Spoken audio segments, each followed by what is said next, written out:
صدق لو قلت لك اللانترا هذه ماشية 1,000,000 ميل أو ما يعادل 1,600,000 كيلومتر.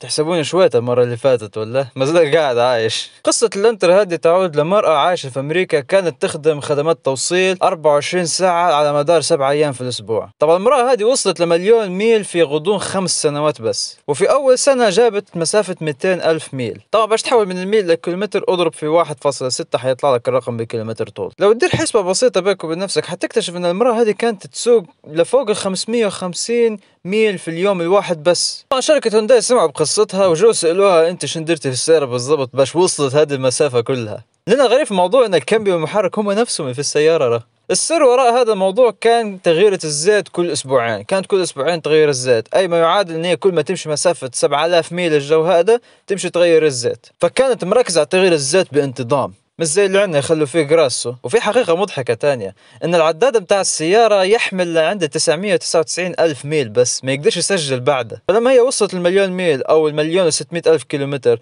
السيارة ما قدرتش تكتب ان هي كي وصلت مليون، قاعدة تحصل على 999.999. فلهذا اخذوها جماعة الهونداي وكرموها ونحوا صفروا العداد وداروا ستيكر ذهبي ان هي ماشية مليون. وجماعة الهونداي ما كرموهاش هيك بس، بل اعطوها حتى الموديل لانترا 2019 هدية، ولان الكلام هذا صار في 2019 فكانت اخر موديل لانترا موجودة في هذيك الفترة هي 2019. شيء هذا مسكر راس اليوم، نقز لي على السيارة تروح.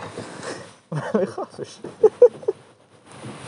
أكثر شيء ملفت هذه المرأة مركبتها في السيارة هو الصدام الأمامي هذا. بحكم أن المرأة هذه تسوق بين ولاية نيويورك وأوهايو هلبة، ففي ولاية أوهايو عندهم البقر يفوت الطريق يقص عشوائي، وهلبة حوادث تصير بسبب البقر هذا، فاضطرت أن هي تركب صدام خاص بالبقر باش تحمي نوعا ما نفسها شوية. يعني في 5 سنوات هذه المرأة كتبت التاريخ وحققت المستحيل بسيارة ممكن تقول عليها مستحيل أن هي توصل هذه المسافة أصلا. وإن شاء الله تكون عجبتكم القصة.